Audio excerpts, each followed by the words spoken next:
মৃত্যুর পর দুনিয়ার মানুষের কথা কি মনে পড়ে? মসজিদে বা কোনো জায়গায় কোন লোক যদি নামাজরত থাকেন তার কতটুকু সামনে দিয়ে যাওয়া উচিত? তাহাজ্জুদের সালাত আওয়াজ করে কেরাত পড়া যাবে কিনা? ফরজ গোসল হয়ে গেলে কি সাথে সাথে গোসল করা আবশ্যক নাকি বিলম্বের সুযোগ আছে? স্বামী স্ত্রীর মধ্যে ভালোবাসা বৃদ্ধির উপায় কি? অনেক আগে ঝগড়ার সময় স্বামী তার স্ত্রীকে তালাক দিয়েছে কি না এটি কারোর মনে নেই, এক্ষেত্রে তাদের করণীয় কি? মৃত ব্যক্তি যে ঘরে মারা যায় ওই ঘরে সারা রাত বাতি দিয়ে কেউ না কেউ থাকতে হবে, 40 দিন সেই ঘরে খালি রাখতে নেই, এ কথাটা কতটুকু সত্য? খাস পর্দা করলে কি ভাসুর বা দেবরের সাথে কথা বলা যাবে? নামাজের সময় হয়ে গেলে আজান না হলেও কি নামাজ আদায় করা যাবে কিনা? প্রেগন্যান্সির সময় নামাজ বসে বা ইশারায় পড়া যাবে কিনা? চলুন তাহলে আর বিলম্ব না করে আমরা মূল পর্বে প্রবেশ করি এবং আপনাদের যে সমস্ত প্রশ্ন আমাদের কাছে ইতিমধ্যে চলে এসেছে সেগুলোর উত্তর আমরা দেওয়ার চেষ্টা করি। আদি থেকে আপনি লিখেছেন নামাজের সময় হয়ে গেলে আজান না হলেও কি নামাজ আদায় করা যাবে কিনা? যাবে। আজান না হলে ওয়াক্ত যদি হয়ে যায় তাহলে আপনি নামাজ পড়তে পারেন। মমিতা জাহান লিখেছেন মৃত ব্যক্তি যে ঘরে মারা যায় ওই ঘরে সারা রাত বাতি দিয়ে কেউ না কেউ থাকতে হবে, 40 দিন সেই ঘরে খালি রাখতে নেই, এ কথাটা কতটুকু সত্য? এটা সম্পূর্ণ ভুল কথা এবং এই জাতীয় অনেক বিষয় হিন্দুদের অনেক ধর্ম বিশ্বাস থেকে আমাদের মধ্যে এসেছে, সে বিষয়ে আমাদেরকে সতর্ক থাকতে হবে। জাকিয়া সুলতানা সৌরভ আপনার প্রশ্নের উত্তর আমরা দিচ্ছি। আপনি লিখেছেন খাস পর্দা করলে কি ভাসুর বা দেবরের সাথে কথা বলা যাবে? প্রয়োজনীয় কথা যেটা না বললে নয়, খুব জরুরি কথা যদি থাকে তাহলে সেক্ষেত্রে পর্দার আড়াল থেকে আপনি বলতে পারেন, ভাষা ভিতরে বিশেষ কোনো কোমলতা, আপনার কথার ভিতরে বিশেষ কোনো কোমলতা সৃষ্টি করা ছাড়া। কিন্তু যদি একান্ত প্রয়োজনীয় কথা না হয় তাহলে সেক্ষেত্রে অপ্রয়োজনীয় কথা অবশ্যই অ্যাভয়েড করতে হবে এবং সেটাও পর্দার অংশ।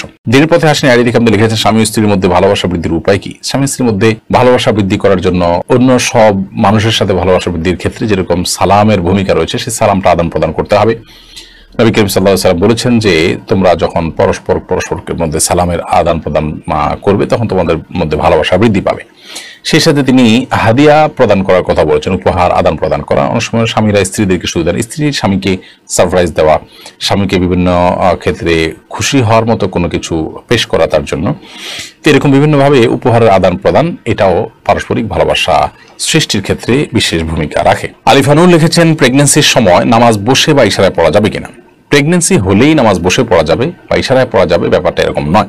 তবে প্রেগন্যান্সির সময় অনেক মা বোনরা এত বেশি অসুস্থ হয়ে পড়েন যে তাদেরকে বিছানায় শুয়ে পড়তে হয়, অথবা অনেকে আছেন যে শেষের দিকে এসে দাঁড়িয়ে নামাজ পড়াটা তাদের জন্য কঠিন হয়, শরীর ভার হয়ে যায়, তাদের শারীরিক দুর্বলতার কারণে বা স্থূলতার কারণে নানা কারণে তারা দাঁড়িয়ে নামাজ পড়লে রুকু সিজদা করে স্বাভাবিকভাবে নামাজ পড়তে গেলে পড়ে যাওয়ার আশঙ্কা থাকে।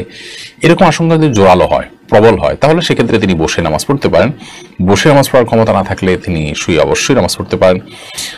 কিন্তু এটা হলো যদি সেরকম পরিস্থিতি তৈরি হয়, কারোর প্রেগনেন্সি হলেই সামান্য ঠুনকো অজুহাতেই তিনি বসে নামাজ পড়া শুরু করবেন, ব্যাপারটা সেরকম নয়। আমাতুল্লাহ মুশরিফা আপনি লিখেছেন বিয়ের জন্য অনেকে ছবি চায়, যদি বিয়ে না হয় তাহলে কি ছবিগুলো থাকলে গুনাহ হবে? বিয়ের জন্য যদি কেউ ছবি চায় তাহলে সেক্ষেত্রে লোকটা কতটা অথেন্টিক, তার ভিতরে তাকওয়া কতটা আছে, তিনি হালাল হারাম কতটা বুঝেন এবং কতটা আল্লাহর ভয় আছে, তিনি এই ছবিটা নির্দিষ্ট সময়ের পর যদি বিয়ে না হয় তাহলে সেক্ষেত্রে ডিলিট করে ফেলবেন এবং কতটা, এই বিষয়গুলো নিশ্চিত হয়ে তারপর তাকে ছবি দেওয়া উচিত অথবা বিশেষভাবে তাকে বলে দেওয়া উচিত এবং তিনি যেটা করেন সে বিষয়ে তাকে রিকোয়েস্ট করা উচিত। এরকম না হলে যে কেউ চাইলো আর তাকে ছবি দিলেন, এটা উচিত না, কারণ এটি আপনার প্রাইভেসি যেমন নষ্ট হবে, গুনাহের কাজ তিনি করবেন, আপনি পরোক্ষভাবে সেটাতে একরকম সহায়তাই করলেন, ব্যাপারটা সেরকম হয়ে গেল। এই জন্য এই বিষয়গুলো দেখা উচিত। আপনি আপনার চেষ্টা অনুযায়ী সাধ্য অনুযায়ী চেষ্টা করেছেন, তারপরও যদি তিনি এটি করেন না, ডিলিট করেন, নিজের কাছে রেখে দেন, তাহলে সেক্ষেত্রে ইনশাআল্লাহ এর দায় আপনার আসবে না, তার উপরে থাকবে। ইঞ্জিনিয়ার নাজমুল হোসেন আপনি লিখেছেন সফররত অবস্থায় যদি কসর নামাজ 2-1 ওয়াক্ত আদায় করা সম্ভব না হয় তাহলে সেটা কিভাবে কাজা আদায় করতে হবে? সফররত অবস্থায় কসরের নামাজ যদি আদায় করা না যায়, অর্থাৎ আপনার সফর অবস্থার নামাজ কাজা হয়, তাহলে বাড়িতে আসার পর সে নামাজটা যখন কাজা করবেন তো কসর হিসাবে কাজা করবেন, যেহেতু এটা ফরজ হয়েছিল কসর হিসাবে। ঠিক একইভাবে বাড়িতে থাকা অবস্থায় কোন নামাজ কাজা হয়েছে, সফরে গিয়ে সেটা যদি আদায় করতে চান তাহলে সেক্ষেত্রে পূর্ণাঙ্গ আদায় করবেন, যেহেতু এটা ফরজ হয়েছিল পূর্ণাঙ্গভাবে, অর্থাৎ যেভাবে পূর্ণাঙ্গ ফরজ হয়েছে আদায়টা ঠিক সেভাবে হবে। মানিশা আয়ান আইয়ারিদিকে আপনি লিখেছেন অনেক আগে ঝগড়ার সময় স্বামী তার স্ত্রীকে তালাক দিয়েছে কি না এটি কারোর মনে নেই, এক্ষেত্রে তাদের করণীয় কি? ঝগড়ার সময় তালাক দিয়েছেন কিনা জাস্ট সন্দেহ হচ্ছে, মানে অথেন্টিক কোনো কিছু নাই। যদি এরকম হয় তাহলে সেক্ষেত্রে এই সংশয়ের কোনো ভ্যালু নাই বা এটার কোনো ভিত্তি নাই এবং তাদের মধ্যে বৈবাহিক সম্পর্ক আছে, এটা ধরতে হবে। শেখ সোহাইব আপনি লিখেছেন ফরজ গোসল হয়ে গেলে কি সাথে সাথে গোসল করা আবশ্যক নাকি বিলম্বের সুযোগ আছে? গোসল ফরজ হয়ে গেলে সাথে সাথে গোসল করা উত্তম যদি সে সুযোগ থাকে, তবে বিলম্ব করার সুযোগ আছে যদি গোসল ফরজ হওয়ার পর পরবর্তী যে নামাজের ওয়াক্ত, সেই নামাজের ওয়াক্ত বা যদি তার উপরে কোনো নামাজ বর্তায়, তাহলে এই নামাজের ওয়াক্ত শেষ হওয়ার আগ পর্যন্ত তিনি বিলম্ব করতে চান, তাহলে শেষ মুহূর্তে বা ওয়াক্ত শেষ হওয়ার আগে আগে গোসল করে নামাজ পড়ে ফেললেন, এতটুকু বিলম্ব করা জায়েজ আছে। তবে এক্ষেত্রেও গোসল ফরজ হয়ে গেলে যদি লম্বা সময় তিনি বিলম্ব করতে চান, এশার পরে গোসল ফরজ হয়ে গেল, ফজর আগ পর্যন্ত তিনি সুযোগ পাবেন গোসল করার, তাহলে সেক্ষেত্রে এই সময়টা তিনি গোসল না করে শেষের দিকে একসাথে ফজর ওয়াক্ত হলে তখন গোসল করতে চান, তাহলে অজু করে ঘুমানো বা অন্যান্য কাজ করাটা সুন্নাহ, এটা উত্তম। কিন্তু যদি কোনো কারণে ওযু নাও করেন, তাতে তিনি কবিরা গুনাহ করেছেন ব্যাপারটা এরকম না, সুন্নাতর করেছেন, এটুকু বলা যাবে। রিফাত মাহমুদ লিখেছেন, তাহাজ্জুদের সালাত আওয়াজ করে কিরাত পড়া যাবে কিনা। তাহাজ্জুদের সালাতে আপনি রাতে আওয়াজ করে কিরাত পড়তে পারেন, যেহেতু রাতের নামাজ আপনি আওয়াজ করে কিরাত পড়তে পারবেন। দিনের নামাজ হলে সেটা নীরবে পড়বেন, আর রাতের নামাজ আপনি অবশ্যই আওয়াজ করে পড়তে পারেন। নাদিয়া সুলতান আপনি লিখেছেন, সেজদা থেকে উঠার সময় জায়নামাজে হাত ভর করে উঠা যাবে কিনা। সেজদা থেকে উঠার সময় আপনার মাটিতে বা জায়নামাজে ভর করে না উঠে যতটুকু সম্ভব আপনার সরাসরি ওঠা উচিত। যদিও নবী করিম সাল্লাল্লাহু আলাইহি সাল্লাম মাটিতে ভর করে ওঠার কথা বর্ণিত আছে, কিন্তু সেটার ব্যাপারে অনেক মুহাদ্দিসদেরই ব্যাখ্যা হলো যে নবী সাল্লাল্লাহু আলাইহি সাল্লামের শারীরিক অসুস্থতার কারণে এটা কখনো কখনো তিনি করেছেন, অতএব কারোর শরীরে অসুস্থতা বোধ করলে তিনি এটা করতে পারেন, কোনো অসুবিধা নেই। বাট সুস্থ স্বাভাবিক অবস্থাতে তার এরকম না করে বরং হাঁটুতে ভর করে তারপর দাঁড়ানো উচিত। এরপরে সাজ্জাদ সালেহ আপনি লিখেছেন, মসজিদে বা কোনো জায়গায় কোন লোক যদি নামাজরত থাকেন তার কতটুকু সামনে দিয়ে যাওয়া উচিত। মসজিদ বা কোনো জায়গায় যদি কোনো লোক নামাজরত থাকেন, নামাজ অবস্থায় থাকেন, তাহলে সেক্ষেত্রে তার 2 কাতার 3 কাতার সামনে দিয়ে, 3 কাতারের পর থেকে তো যেতেই পারবেন, অনেক উলামার মতে 1 কাতার পর, তার সিজদার জায়গার পর থেকে আপনি যেতে পারেন, কারণ তার সিজদার জায়গার এরিয়ার মধ্যে গেলে তার নামাজের মনোযোগটাকে নষ্ট করবে, কিন্তু এর বাইরে দিয়ে গেলে তার মনোযোগ নষ্ট করার কথা নয়। তো এই মতটি রয়েছে, তবে এর বাইরে আরেক অন্যান্য আমাদের মত হলো 3 কাতার।